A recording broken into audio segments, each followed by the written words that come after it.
Good evening, everyone, and welcome to Girls Night Live. And most importantly, happy International Women's Day this evening and all day. A wonderful day to celebrate today and every day, I think. Thank you all for joining us this evening. We're so pleased and happy to welcome Jazz and Lucee to lead our conversation tonight. Welcome, ladies. Thank you for joining us. Thank you for having me. Thank you for having me as well. Thank you, Andrea. So welcome, everybody. I'm so excited. I know Jazz is to have this discussion and go over so many things that have taken place throughout the years. We are celebrating today International Women's Day. And International Women's Day is a global holiday that is celebrated annually. And it really touches on all of the changes that we have made as women when it comes to equality, our reproductive rights. We all know that there was a big uproar this year, last year with the changes in our rights as women, and then also violence and abuse against women. That's something that we're seeing a lot with sex trafficking and just some of the things that go on within our own homes that we don't always share and talk about. And then the way that we are in the workforce as entrepreneurs, as just women trying to make it. We've come a long way, Jazz, haven't we, as women? Yes, we have. We've come a long way, but we do recognize we still have quite a way to go. Yes, we definitely do. I mean, I know that as a Hispanic, Latino woman, growing up and getting into the corporate world at first and then going into my own as an entrepreneur, it hasn't always been easy. And a lot of that had to do with some of my own doubts and fears of, can I even do this? Not seeing it done before, anybody in my family, not even knowing where to go to find it. So being able to look at other women in these fields and these industry that are above me in the corporate world or that are making moves like, look at Oprah, right? Look at the stuff that you're doing. Like, these are the things that as a woman, you can't look to as a man for, because it comes somewhat easier for them, in my opinion. So you do look for other women to encourage you. And a lot of times they try to hold you down because they don't want you to surpass them. So I see that as things are moving forward, a lot of women are coming together and understanding that it is much better to work together and grow together and build together than it is to fight against each other. Would you agree with that? I totally agree with that. I think it's a lot better now than it was when I was climbing the corporate ladder. During those days, there were very few women in corporate America. And I'm talking about in the 80s and the 90s. I just didn't have peers that looked like me, and they certainly were not women. I came up through the corporate ladder in a predominantly male environment. And we didn't even have HR managers or that were women at that time. We had to kind of navigate some very, very deep waters. And we had to dress in a way where they actually didn't know we were smart. Can you imagine? No, no. But even in that, like, because with the men that ran a lot of corporate America back then, how do you even get yourself to a different position? Like, what were we as women doing in that time to progress without having to sexualize ourselves or give a piece of ourselves away just to get to the other side? What did that even look like? I don't know. Well, it's kind of interesting you say that. I can remember when I first got my job with AIG on Wall Street, and I was sitting in an office and they had a large mahogany desk, and this is a true story. And someone comes in and I'm flipping through this book. And back then we could decorate our own office, and we had decorators to come in to decorate our own offices. I'm flipping through a book, looking for wallpaper and looking for colors for my office. And a woman comes in and she says, "Excuse me, what are you doing sitting there? This is a woman. You should get back to work." And I said, "Really?" And I said, "I am working." But something said, "Don't let her know who I really am." Yeah. And that was my corner office. And she happened to have been, at the time, they still called our assistant secretary. She was a secretary, just someone that reported to me at the time. Oh, And she didn't even know that? She was reporting to you? Oh my goodness. she didn't know her boss reported to me. Wow. Okay. It was just unheard of. Mm. And not only was I a Black woman, and it was just so unheard of at the time. And I had that opportunity, and I can never forget then when we went into the executive boardroom and they would introduce the new board members and the new executives, and they would send a letter out, and it had your name. And my last name is Gray-Sadler. So there's a lot of assumptions made about a name like that. You can assume that KT Gray-Sadler is a female, but certainly not assume that she's a woman of color. Mm. And I'm in the boardroom and people are looking around like, who's this woman? Well, maybe she's somebody's secretary that's taking notes. Right. And then, of course, I'm introduced as the new AVP of the division. And the men and the women were not very receptive. I can remember that. And this is in 1995, actually. Wow. Yeah. They were not very receptive. So things have obviously changed a lot since then. Talk to me a little bit about what you've seen in terms of changes as in terms of accepting women executives in offices. Well, the funny thing is, and I have a question about that real quick though, before we jump to me. When Okay. she did that to you, how did you react to her? And Go ahead. because there's so many ways that you could have gone about it, but how did you react to her? Well, interesting enough, I let it go because I recognized it was an anomaly. Mhm. I didn't address it, but later on, she ended up becoming a very good friend.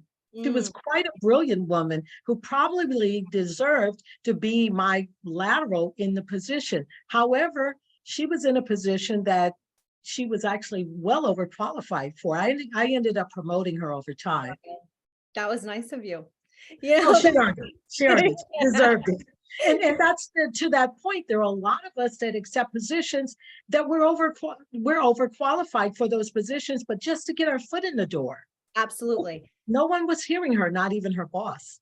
Yeah, no, I agree with that. So my corporate world started, I grew up a little different. I didn't attend your normal high school. I wasn't, I traveled the country from the age of 10 to 18. So in my mind, there were no limits ever. In my own mind, in my own right, I was a star. I traveled, I did everything. So when I finally got into the world of like, oh, I need a job, I never looked at it as anything like, well, why wouldn't they let me? I didn't see any of that. And then my parents didn't really have corporate jobs. They struggled. They struggled from paycheck to paycheck. I guess that was part of that equation, right? But so I didn't get to see that. So when I started working, I just was like, okay, this was fun, but what's next? I need another thing. I need something else. So when I finally worked my way up into the mortgage industry, I remember specifically, Jazz, no lie, I was sitting at the desk and I had to be there from Monday through Friday, 9 to 5. And I thought, I feel like a bird locked in a cage. I can't do this. So I went to the VP's office and I told him straight out, you're losing so much with me sitting here. You need to have me in the field. You need to have me out there. And I asked for it. And for me, I guess there was no limit. So the fear wasn't really there. Whereas most women see it come up and like, oh, I can't do that. Oh, I have to work it. So it's all to me a mindset. If you're putting the boundaries in your mind, you're going to take longer to get there. But if you don't see boundaries and you don't have those limitations, you can go pretty far. But I remember when I finally got in the position of being a BDM, which is an outside field rep, there was a manager who was a Hispanic woman, and I can't remember her name, but she was the only one. And I'll never forget seeing her. I was like, wow, she's in a position of management and she's Hispanic. And that really struck me because I didn't see a lot of Hispanic women or women altogether in leadership roles in management positions. So it was really interesting to see that. And then it just made me feel like I can do that because again, I didn't grow up seeing it. But when I was working in that field and then finally seeing somebody who was a manager, who was my manager, and I had to report to her and she was doing it, I was like, oh, I could do this. never wanted to be in management, didn't stay very long in that kind of field because the entrepreneur bug really got me. And then again, from traveling, it's really hard to stay in one position in one office for so long for me. But seeing it let me know that I can be a boss too. No matter what I decide to do or how I choose to do it, it was possible for me. Absolutely. And a lot of times though, like as I progressed, I did take on consulting jobs, and I had a boss in one of my jobs who was very nice in the beginning. And she was also Hispanic, not very much older than me. So, we were kind of peers. I mean, she might've been 5 years older than me. Very nice in the beginning, but then I started getting these little like sly marks, and I can feel like, why is she putting me down? Why is she making comments like that? She's supposed to empower me, and I'm supposed to, we're a team. And that really bothered me. And I saw it, and it stuck with me. And we had a meeting one day, and I said something that didn't sit well with her. And she called me on her private phone, personally on my cell, and cussed me out.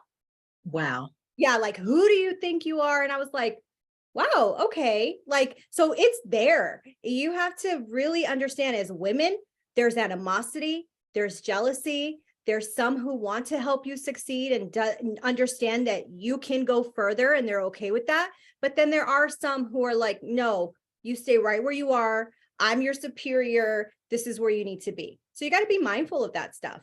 You really do. And you bring up something that I think I kind of buried. I'll never forget having to have references. And I had to have 3 references. And one of the people I had as a reference, I thought was one of my best friends. And she was a very successful journalist. And I was offered a job. And the one thing the hiring manager said to me, do yourself a favor, take that person off your reference list. Wow. Interesting. Did they ever tell you why?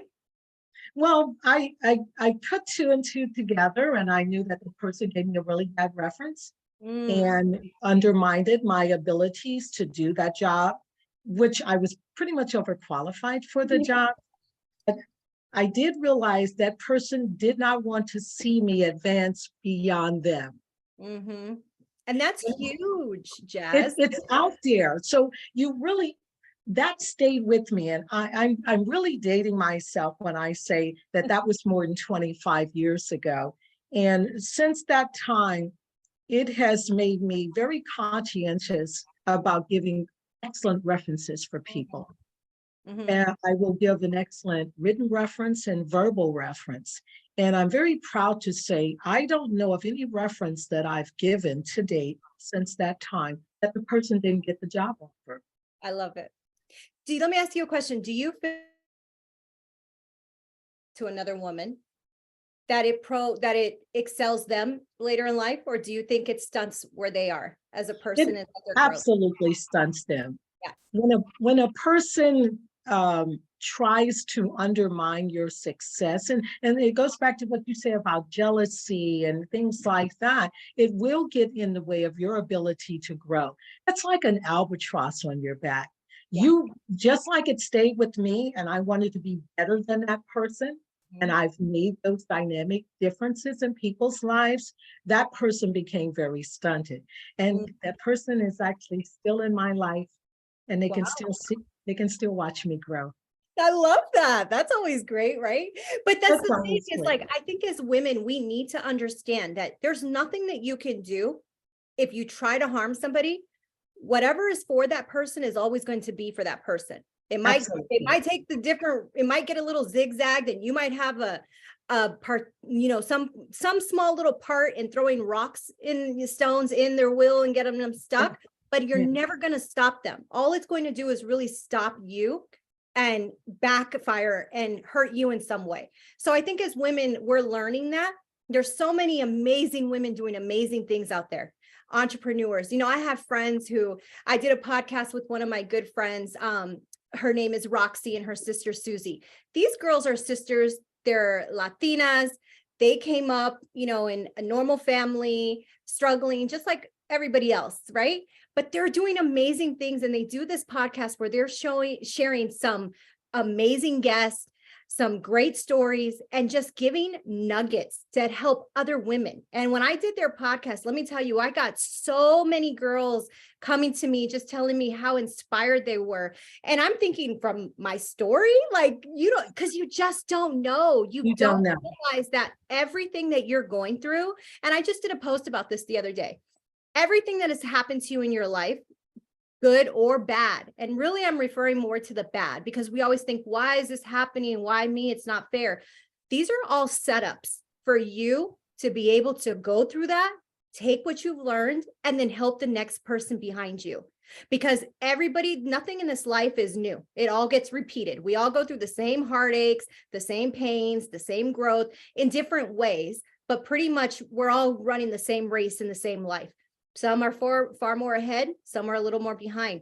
But if we don't share our experiences and help the next person and give the advice and be honest and transparent, how is anybody going to come up behind us and grow in the same way? And just like I saw that woman as a manager in this company, now I feel like I can do it too. So you got to be open. You got to be willing to share your story and your struggles, and you got to be kind to each other as women. Absolutely. And what are some of the things that you've done to set yourself apart to really shine and show whoever you were interviewing with that you deserve that job? And it's all about what you know. It's about what you're bringing upstairs. You know, not just a pretty face or anything, but how do you set yourself apart? Tell me a little bit about that. You know, it's funny you say that. I'm reading this book by Beth Moore called So Long Insecurity. And one of the things in there is that women have this misconception. Ladies, this is not true.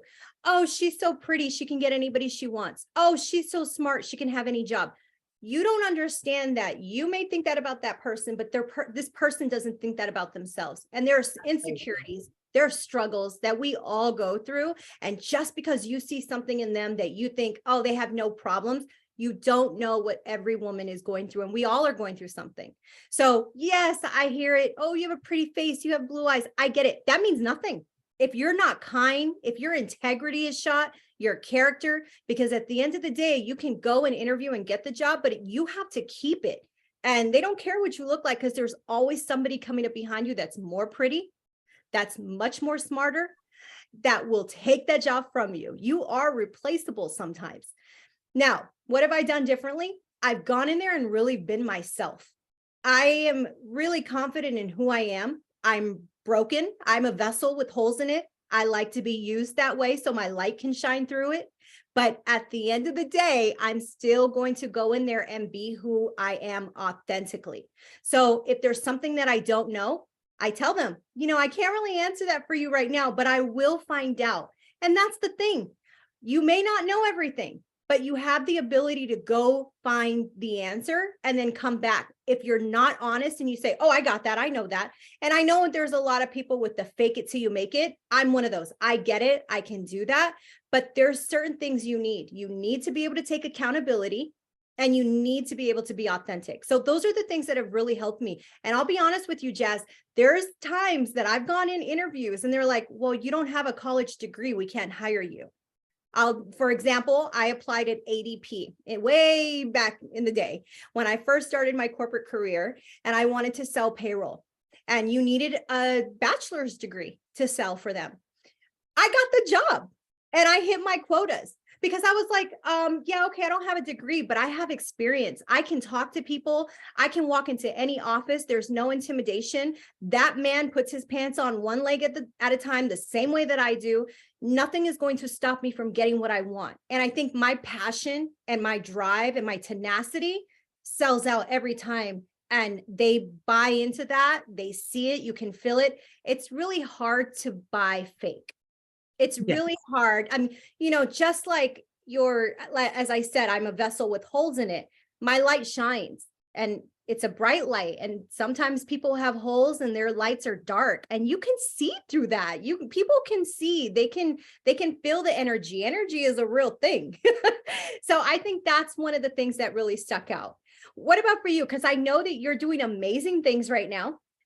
You have shared with me some new ventures that you're doing, but to be where you are today and the thing that you've just accomplished scares the crap out of me, right? Because it's like, how would I ever get that? And I love the Field of Dreams. If you build it, they will come. I love that, but do I do it? And that's the part where I'm really like, I hit that wall every time. So what gets you to keep pushing and doing and investing in yourself and believing that the things that you're going to do will come about and be prosperous for you? Well, for me, it's thinking about my mother, who was a woman who didn't have a high school diploma, and she got it when I got mine. We would sit at the Wow. table together, and I'd Amazing. help her with her homework. And I always wanted to make her proud because I said, wow, my mother is really sacrificing to raise two daughters. And she had very little education. And I remembered that. And she would always say, well, Kay is what she called me. She said, you're the smart one. You're Mm, the smart one. And I said, what exactly does that really mean? And I thought about it, and I thought about common sense. My mother taught me so much about common sense. She was like, common sense will take you much further than book sense will ever take you. I Because I watched her buy her own home and buy her own car. This woman who got her high school diploma in her 30s. So with that, I continued to use my common sense and get out of my own way. And my mom would also say, failure's not an option. mm, So with those pearls of wisdom, I use them in everything I do in my thinking. And there's no secret that I'm a woman of a certain maturity. And I've actually decided I'm not going to quit my daydream. So most recently, 7 years ago, I hit reset on my life, and I founded a nonprofit organization after leaving corporate America. And doing that, I didn't know anything about not-for-profit. I was about bottom line corporate, very corporate driven, multi-billion-dollar acquisitions. That's what I knew. And that's what I knew well. I knew nothing about the people business, because money, the financial institutions, is not about the people business. It's about the financial business. And I had to learn that. So I reached out to some extraordinary young women who were doing this and doing it right and doing it very, very well. And those women actually became my mentors. And they thought I was going to be theirs, but they became mine. And they actually showed me very well how to run a nonprofit foundation. And it really meant rolling up my sleeves, sitting on that floor, having conversations, having tea with them, looking people right in their eye and saying to them, tell me about you. mm. What is your why? And how can I help? I became a better leader. And I wish I knew this many, many years ago. I didn't learn it until 7 years ago, and have built an extraordinary nonprofit foundation. And I continue to say to people, don't quit your daydream. I love that. Don't quit your daydream. And it cannot be about money. Let me tell you, it can't be about that. The money is going to come. Trust me on this. The money will come. It's got to be something so purposeful. So with that drive about being more purposeful and being more intentional about what I do as a business leader, that's what the ingredient has been to help me decide on the opportunities that I will invest myself in. I love that. That's the secret sauce. Well, I love how you said that you met these women and you thought they were going to be your mentors, but really because no, they thought I was going to be theirs, but they were mine. Yeah, they thought you were going to be theirs, but you Right. went there kind of like a sponge, right? Ready to soak it all up, but listening. How many of us really listen to each other? And how many of us really are more concerned on what can I do for you more than what can you do for me? Absolutely. Lucee, one thing that we're never taught, and this is what I know, we're never taught how to listen. When we speak or when we hear someone speak, our minds process a response. Even before you finish talking, the mind processes a response. And what I teach people do is just to take a 2 pause, take a 2 beat Mhm. before you respond. This way you have an opportunity to fully process what someone is saying and take it in. And you will find that most times they didn't say what you thought they were going to say. And you can better assist them if you truly learn to listen. Yeah. I think that's funny because I think as women, we're emotional beings and we as women react. Just like you said, somebody's talking to you, automatically you're reacting. You're already thinking of what can I say? What's going to come next? But just as emotional beings, there's a book called Emotional Intelligence 2.0, and it tells you that when something happens, it's right here. You want to react.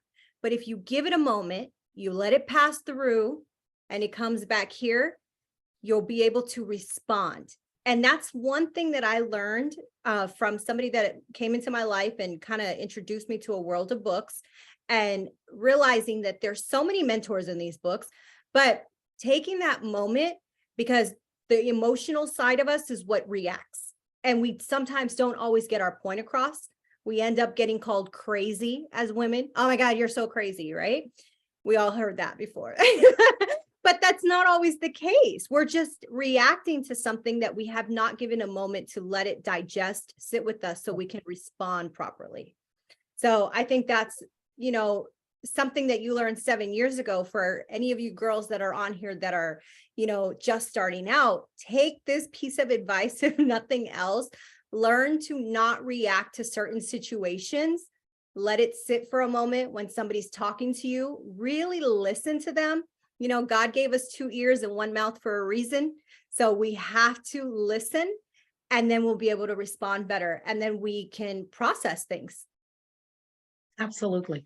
Lucee, let's talk about something I like to call the sandwich. Okay. So if you think of yourself, you're in the middle of the sandwich, and there's a slice of bread on one side of you and a slice of bread on the other side of you. Okay. Something I learned from someone very, very wise. Whatever is the bread that's on the bottom of you is someone that's trying to learn from you. The bread on top is someone you're trying to learn from. You will lie somewhere in that middle. Take those individuals with you on your journey. Wow. That's amazing, Jazz. But what happens when you don't have a piece of bread on top? Then you've got to go seek it out. You would be surprised at how many people you ask will be your mentor, will be that person to take you on their journey. And this is something I actually heard on the Oprah show many, many years ago. She used to say, what you have is more than enough. Mm-hmm. And something my mother would say, the answer is yes, yes, until otherwise spoken. The answer is yes. So those people that you admire, it doesn't have to be another woman, it could be anyone. Mm-hmm.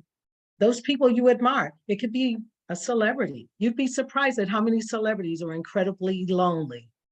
Yeah, We proved that in 2020, didn't we? In 2020, when half the celebrities that I know didn't know how to put on their eye makeup. They were all of a sudden, they were isolated. Think about what 2020 did. It did a lot of devastating things, but it was a wake-up call for so many people. Yeah. In 2020. Who can manage out there by themselves? No one.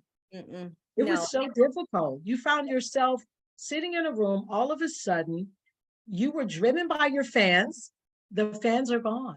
Yeah. You're no longer on stage. That Talk has a to be little bit hard. about that. I know you know quite a few celebrities as well. I mean, I know some. I've done work, and they're just people like everybody Right. else, and they have the same struggles. They're working actors, they're working talent, they're working executives, they're working for their next job. And I think so many people praise celebrities as like, oh my gosh, but they don't realize that they deal with the same struggle. And in fact, they probably deal with more because they are on a different level, that they can't just walk down the street and talk to somebody or, be noticed and kind of mix in with the crowd. So they do have to isolate themselves a whole lot more. Who can I trust? Why do they really want to know me?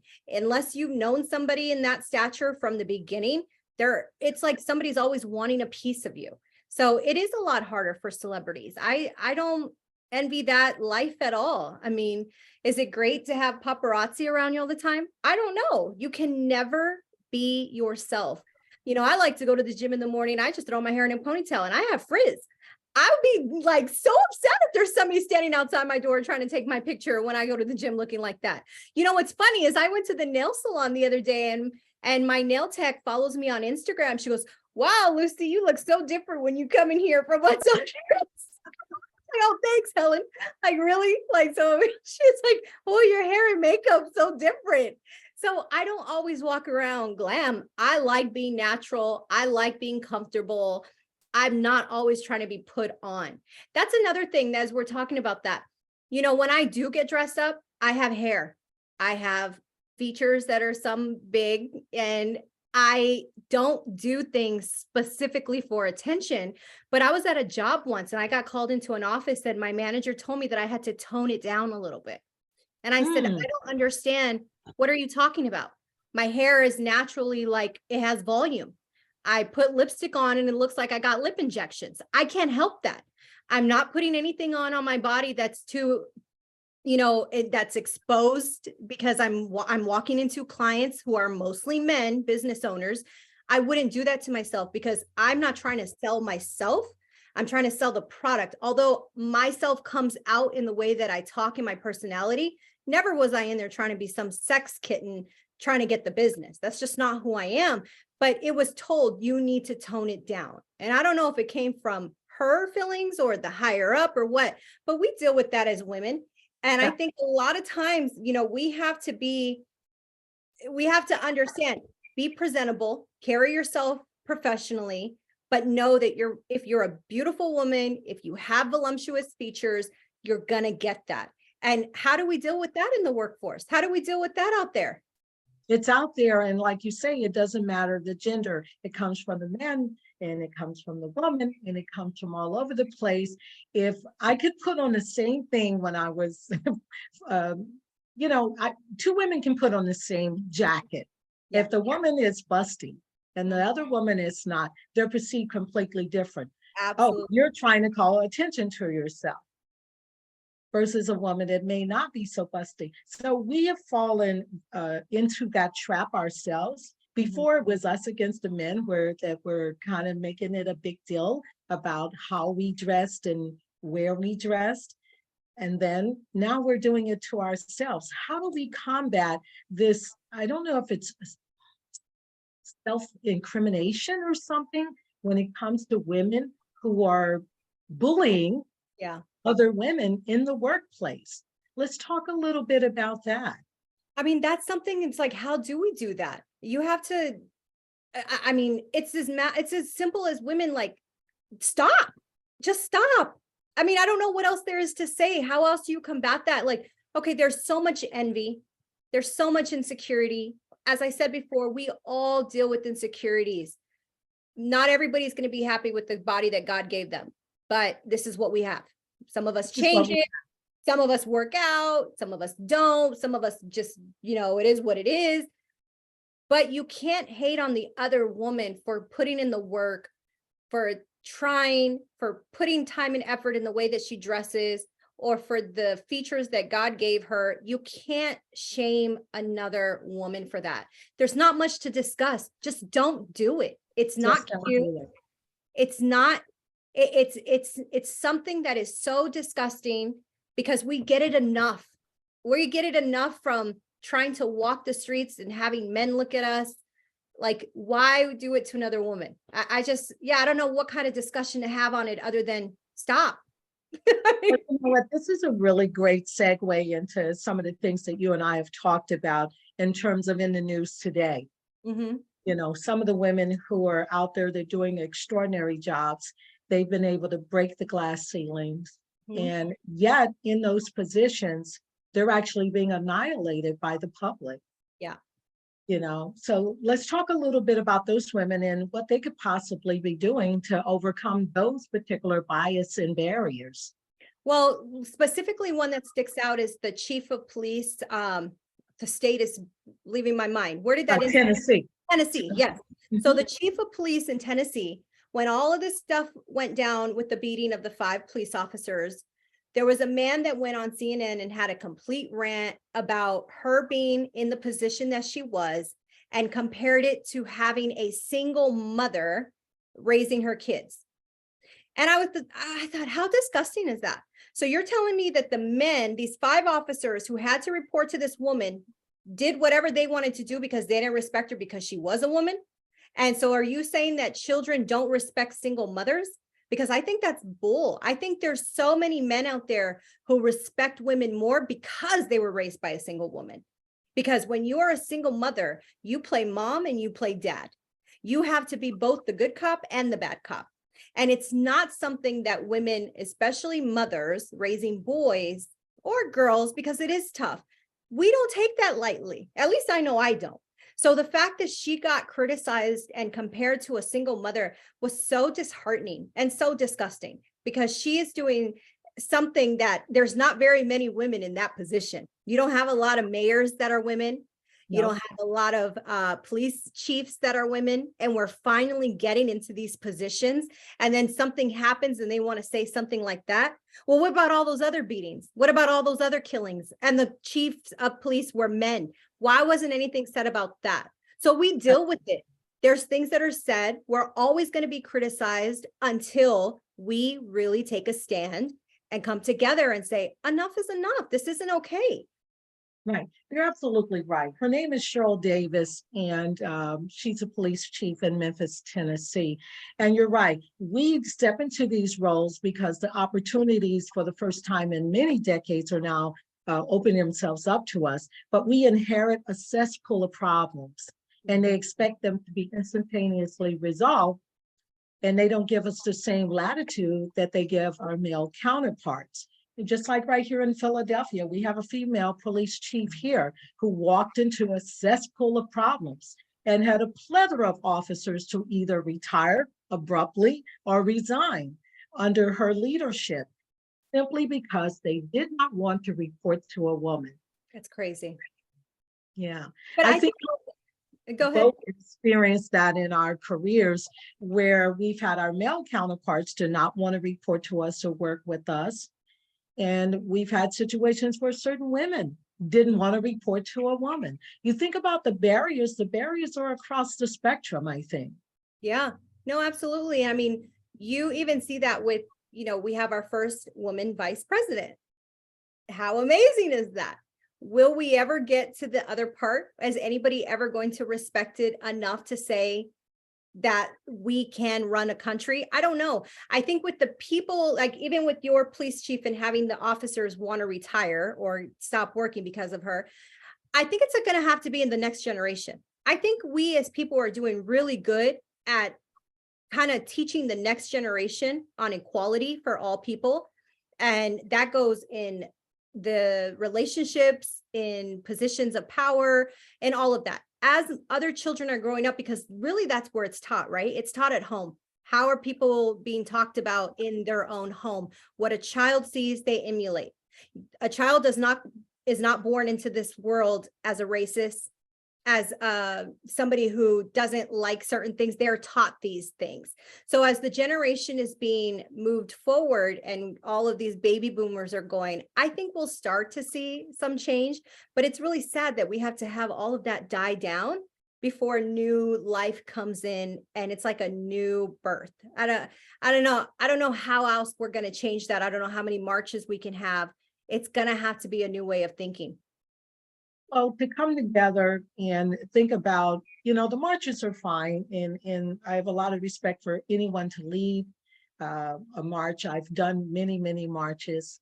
And at the end of the day, after the march and the solidarity and all of that, what has really changed? We need to really start examining that a lot closer. What are we doing? How are we being good citizens? And how are we reaching out to the people around us? One of the exercises I know I do with my team is I always invite them to invite others to our meetings. Nice. Let them know what you're doing. Mm-hmm.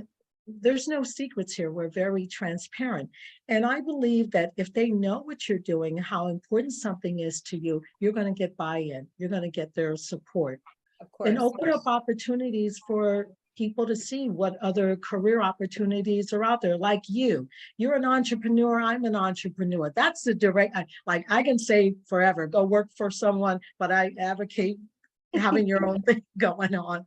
And because we work harder, we're not saying that having your own business is easier, because we know it's not. There's no such thing as a 40-hour week.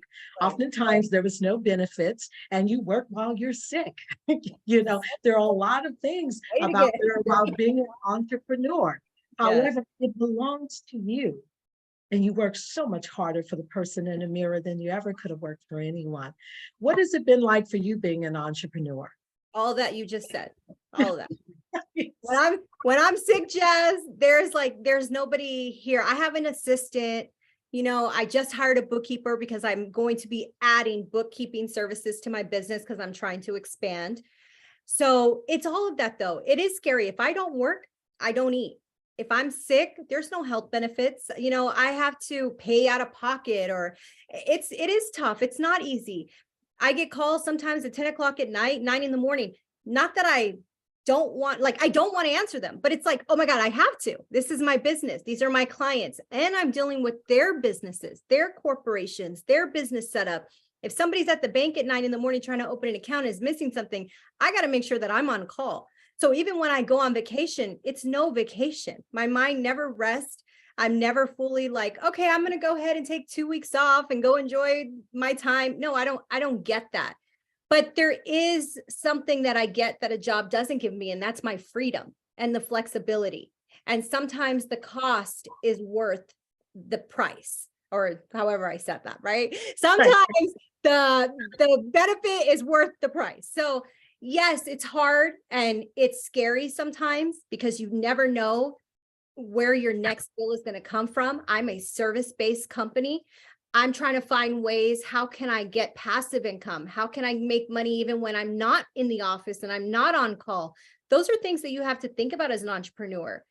It's scary, but the reward is so much bigger. And you really do limit yourself with the fears of stopping you from even trying. And just as you say, don't quit your daydream. Sometimes don't quit your day job yet, but pursue the idea, pursue the passion, pursue what you feel you can give.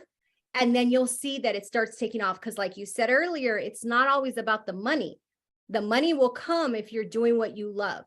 And most people start businesses because they're passionate about something or they love something, and it will always work itself out. I've seen it happen over and over again, but it is not something for the weak. There are days, not days, let me rephrase that. There are months, weeks, sometimes days where you won't even get a call in the beginning and you'll think, what am I doing? But you can't stop. You got to keep going. It's like going through a forest and trying to get all those trees out the way and find your way to the other side. And then when you get to the other side, it becomes a little smoother. There's still some hills that you're going up and down. There'll be rainy days where it gets muddy and you slip, but you're still on the path. And it's taken me 11 years to get on that path, but I didn't give up. And I'm so thankful that I didn't. I can't even tell you how things have come about. I mean, I'm here on live with Girls Night Live based on my tenacity and my work. I got to meet you. I'm excited for things that'll come in the future, because you just got to keep working. You got to keep moving forward. Even when you feel like you can't quit. Take your day, take your moment, have it, cry it out, vent it out, but then get back up and keep going. One of the things I'm super excited about is how this generation, and I'll say this generation, is finding new and innovative ways to incorporate work-life balance. Mm-hmm. I mean, the things that they're doing to incorporate work-life balance so that we can be well. Because my generation, we bored ourselves into the graves. There's so much more opportunity in this generation, though. Online, there's so much more opportunity.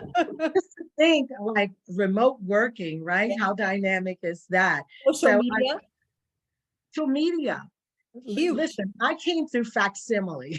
Do you even know what that is, Lucee? Of course. I have a fax it's on email. I don't even have a machine anymore. You can do it all through a scan. So I can scan. Well, I'll take you a little further. Transcription. So I don't know that one. You got me there, Jess. and think about trying to, and I've worked globally, I've worked around the world, trying to get a job and negotiate business around the world without the internet. Wow, Thank yeah. you, Al Gore. Yeah. I think Yeah, we've come a long we're way. not gonna worry about that. But yeah, we've come a long, long way. So when my generation says this, please don't get offended when we say no excuses. Yeah, yeah. Because if we did it on the back of stickies that we put on our refrigerator, you guys, you have to be able to do it bigger, badder, bolder, and better with the help aids that you have, such as the internet and email and all of those particular things at your disposal, and come together, support one another, bring your sister friends along with you. That's huge. I agree. Absolutely. You've got to do that. Let them be part of that sandwich. Matter of fact, make them the loaf of bread. But as you say that, keep one thing in mind. It all starts with your mentality. Yes. If you think you can, you can. If you think you can't, you can't. It's No. really as simple as that. Yes, there's going to be so many tribulations and trials, and there's going to be a lot of things that get thrown at you.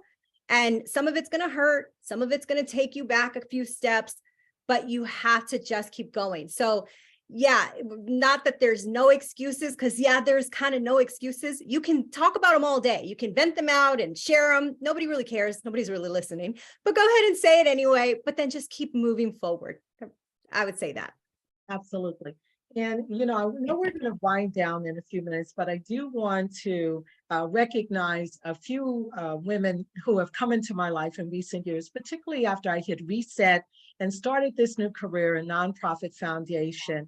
A young lady by the name of Dr. Monique Gary. She's a breast cancer surgeon. She's part of blackdoctors.org. She's extraordinary. One of the things she did, she just doesn't know how extraordinary she has been to my life. And during the pandemic, we do a back to school initiative where we distribute thousands of book bags and school supplies to underserved youth. Well, you know, schools were out and kids had to remote learn. Many of the children in underserved community, they did not have access to the internet and they didn't have tablets. They were trying to do their homework on the cell phones. Can you imagine writing a book report on a cell phone? Almost impossible. So we were able to invest in tablets for hundreds of underserved youth so they can actually continue to remote learn. Thanks to you, Dr. Monique Gary. Thank you for your contributions. And then I want to shout out another young lady. Her name is Alexis McSwin. And she's also very extraordinary. She didn't know it. She called me and she says, Jazz, you know, I know you've been looking for free internet for some of the underserved families, and Comcast has got a grant. And I said, wow, really? And she said, it might be too late. The deadline is tomorrow.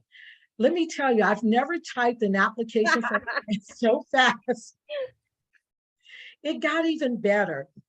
She cracked that door. We walked in. We were able to get the grant. It was a small grant, but what it really did was open up a door of opportunity for Comcast to learn who we are as an organization and who we support. And since that time, we've been able to launch our first STEAM program this year. That's yes. nice. Thank you, Comcast, for your contribution. And more importantly, thank you, Alexis McSween, for pulling my chain and saying, get that application in there. So those are the kind of things I'm talking about. In these young ladies, I believe they're all under 40. Wow. Yeah. I want to say there's a question from a Christine, and since you just brought up the spotlight of these two women, which I think is amazing, and those are the type of women you need in your corner because they're the ones who are going to make you go further. So Christine, I think it's Christine or Christine, but she's asking, how do you know if someone doesn't want to see you succeed or go further? You'll know because their energy is going to tell you, but most importantly, they're not going to come to you with things like her women came to her with, because they're trying to empower her, help her, like make her go further. When you ask somebody for advice, you can tell in their tone, you can tell in their energy When you're sharing exciting news with somebody and their face changes or they get quiet, that's how you know somebody's not for you. It's there. You feel it. You know, the question you're answering is already being answered by your spirit and by the way you feel when you're around that person. But these are the type of women that you want to be around. These are the type of women that make women like Jazz succeed and go even further. It's having a tribe of women. And that's so amazing. Thank you. Thank you for sharing that. Thank you for the women. And just thank you for your time tonight, Jazz. We had such a good discussion. I hope you ladies enjoyed it. Thank you, Girls Night Live, for doing this. What an amazing platform. You guys give so many amazing nuggets to women, men, everybody. And we're just so thankful. Absolutely. Lucee, let me tell you, thank you. Had you been climbing that ladder when I was, it wouldn't have been so difficult. I'm proud to have you stand on my shoulders, and I'm proud to stand on yours. Well, thank you. You may be getting a call, email for me tomorrow because I need a mentor, Jazz. So remember, no, you said it's a yes until it's not, right? That's yes until otherwise. Jazz, it's been a pleasure. Thank you for your time. Andrea, again, thank you, girls at Girls Night Live. I just had a fun night. I hope you ladies got some nuggets and enjoyed it as well. Thank you, everyone. Thank you, Andrea. Thank you, ladies. This was amazing. We really, really appreciate you taking the time and everyone joining us this evening. And we hope that everyone has a great rest of the night and continue to celebrate one another. So thank you again, ladies. Good night. Have a great rest of the night. International Women's Day. Happy International Women's Day. Good night.